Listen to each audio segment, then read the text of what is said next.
Vivo ou Oi? Qual a melhor empresa de telecomunicações para investir para o 2022 ou até para o longo prazo? Né? Parece até brincadeira, né? Uma empresa em recuperação judicial versus a maior empresa de telecomunicações atualmente aqui no Brasil. Mas é isso mesmo. Então, antes de mais nada, já se inscreve no canal, deixa o seu like, ativa o sino de notificações para que você fique por dentro de tudo que nós vamos postar durante a semana. E não se esquece de mandar esse vídeo para os seus familiares, outros amigos, para que a gente ajude esse canal a crescer, né?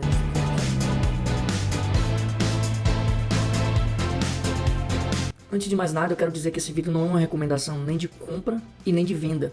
E todo esse comparativo que nós vamos fazer, ele está baseado em alguns indicadores fundamentalistas para que vocês tenham uma noção. Ele tem um viés mais educativo esse vídeo. Tem uma noção com relação à avaliação de empresas, com base em alguns índices que são muito falados.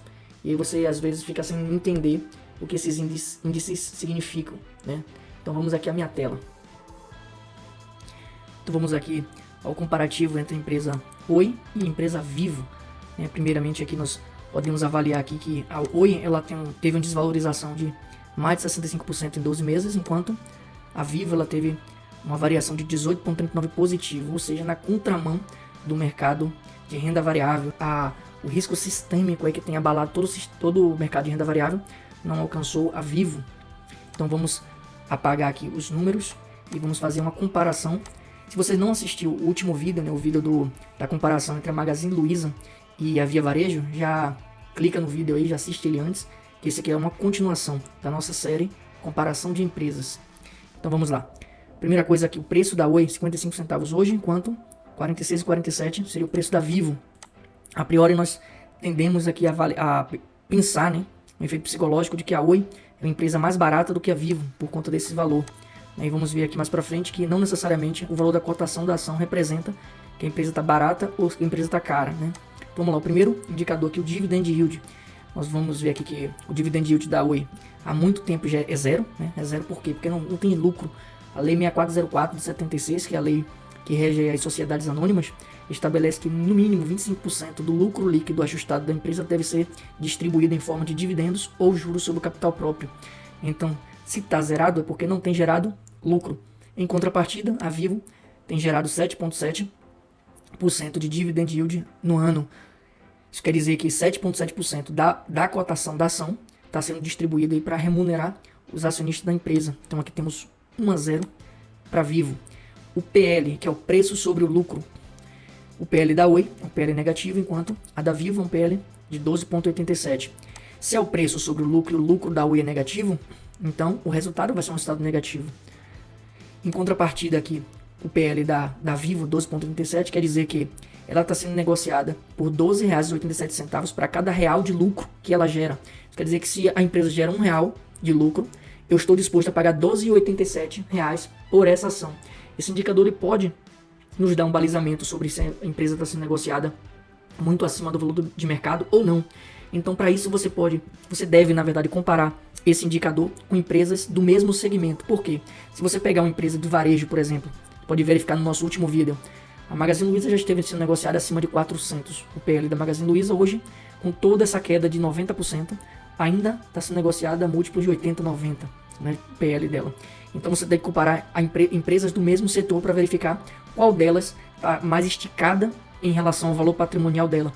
Então aqui, nós temos aqui que a Vivo ela está sendo negociada 12 vezes o valor de lucro dela, porque o mercado tem uma expectativa melhor com relação a ela. Então o mercado está disposto a pagar um valor mais caro em relação à ação. Então aqui a Vivo acaba ganhando. Aqui o preço sobre o valor patrimonial. Algumas pessoas poderiam pensar aqui, voltando aqui, que quanto menor, melhor esse indicador, mas não necessariamente, né? Porque aqui no caso a Oi em recuperação judicial. Se fosse assim, o mercado preferiria a Oi, né? Ela está sendo negociada aqui um PL negativo justamente por conta do descrédito. O mercado ele não está disposto a pagar um valor mais alto pelas ações, por isso que está menor aqui, está negativo. Então não necessariamente quanto menor, melhor. Se estivéssemos comparando aqui a TIM e a Vivo, por exemplo, aí talvez seria prudente a gente utilizar quanto menor, melhor, porque quanto menor, mais próximo ela está sendo negociada do valor patrimonial e consequentemente menor é o upside do valor atual das ações. Então você teria uma margem de segurança melhor se você utilizasse esse indicador aqui mais próximo do valor patrimonial. Só que nesse caso aqui, comparando a Oi com a Vivo, exatamente a projeção é exatamente oposta, né? Não é exatamente essa. Aqui a gente está valendo mais o crédito que os investidores estão fazendo na Vivo em relação à Oi, né? Porque a Vivo gera lucro, a Vivo paga dividend yield, então as pessoas estão dispostas a pagar um valor mais alto pelas cotações do que a Oi, por exemplo, que não gera dividend yield de empresa em recuperação judicial. Então vamos em frente. O preço sobre o valor patrimonial. Esse indicador aqui é um indicador mais realista ali com relação ao valor que a empresa tem ali no balanço patrimonial dela. Então, ele compara o preço da cotação da ação, variável exógena, em relação ao valor patrimonial dela. Então, quanto maior for esse indicador, pior. Quer dizer que a empresa está cara, a empresa está sendo negociada a múltiplos maiores. Né? Então, se você pegar o valor patrimonial da empresa, a empresa tem, o valor patrimonial dela é X, mas o preço de mercado aqui está Y. Da mesma forma do PL aqui, ela pode indicar que ela está sobreavaliada no mercado, né? Sobreavaliada no mercado, e pode ser um indicativo também de uma tendência dessa empresa crescer mais à frente. Então, esse indicador aqui, quanto mais próximo do valor patrimonial, melhor. Então, aqui, se o valor fosse 1, quer dizer que o preço da ação estaria muito próximo, na verdade, estaria no valor patrimonial. Então, você poderia comprar com mais segurança. Né? Então, aqui, quanto maior, pior, de fato, e a Oi perde mais um ponto. Então, 3 pontos positivos para Vivo. Com relação às margens representam o valor de lucro que a empresa tem em relação ao que foi gerado de receita. Eu vendi um produto a R$10, mas o custo que eu tive para botar esse produto para vender foi R$9, então eu tive R$1 de receita. Esse R$1 representa quantos por cento? É exatamente isso que as margens indicam. A margem bruta é o lucro bruto dividido pela receita líquida, já a margem líquida é o lucro líquido dividido pela receita líquida. Então, quanto maior for essa margem, melhor. As empresas elas ganham de duas formas, ou elas ganham na margem ou ganham no giro. Quanto mais elas vendem, mais ela ganha. Quanto maior for a margem, maior vai ser o lucro que ela vai ter. Então aqui, quanto maior, melhor. Podemos ver aqui que a margem bruta da Oi é 7,55, mas a líquida é menos 30,1. Por quê? Porque o lucro líquido da empresa, da Oi, é negativo. Então por isso que o resultado é um resultado negativo. Já a Vivo não. A Vivo, a margem bruta é 43,1.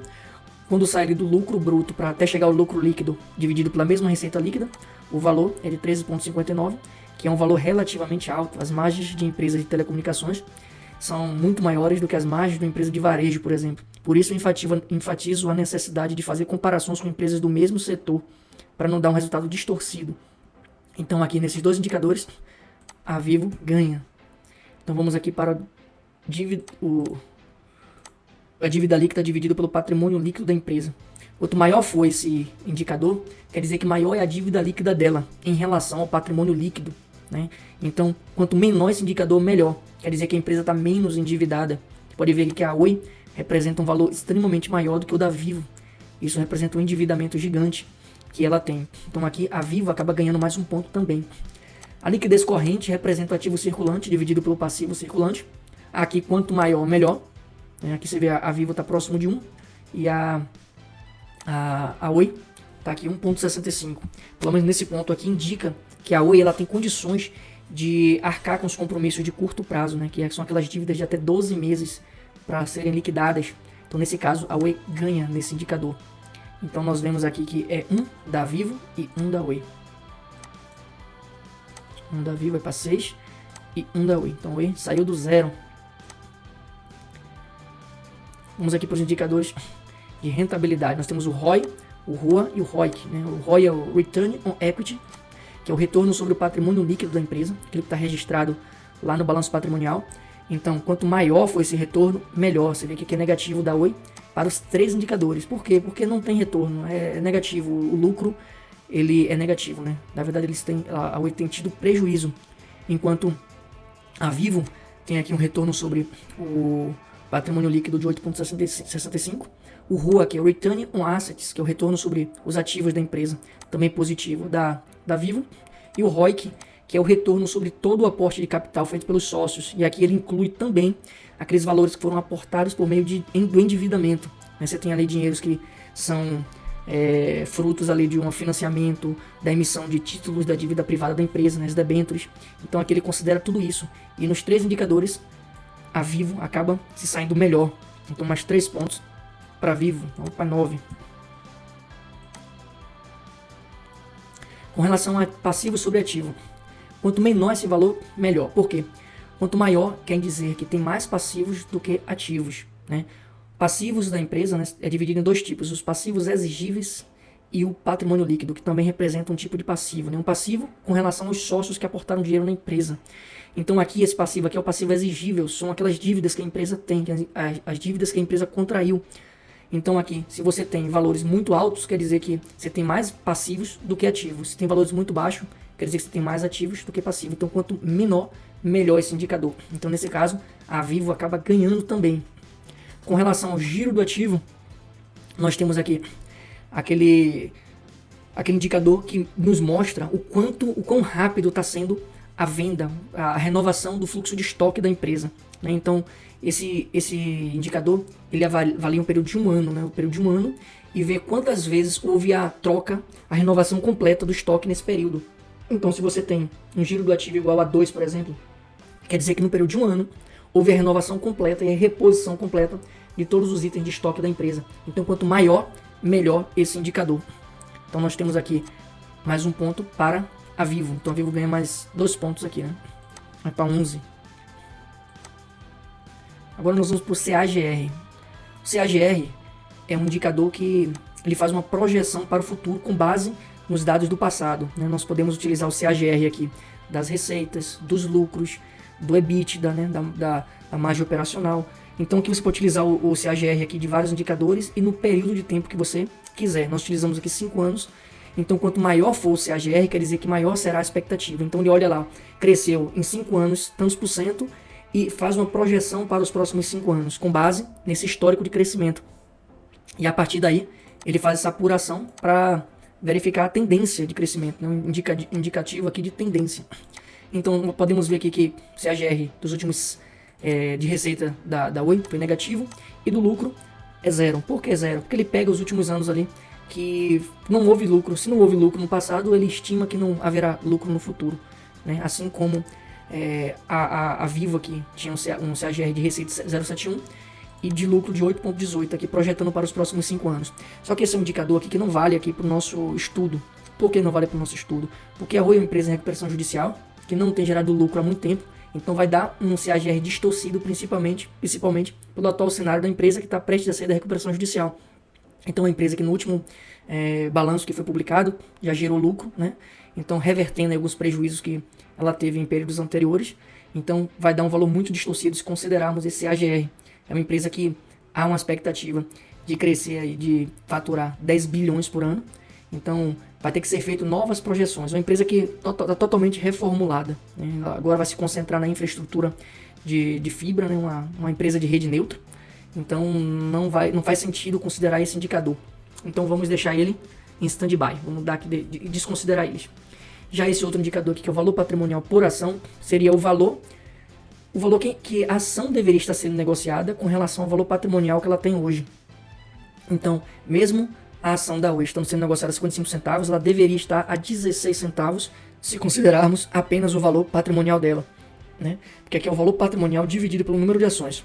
Já a Vivo, está sendo negociada lá a 46, 48, ela está sendo negociada a um valor inclusive superior ao valor patrimonial que ela deveria estar sendo negociada.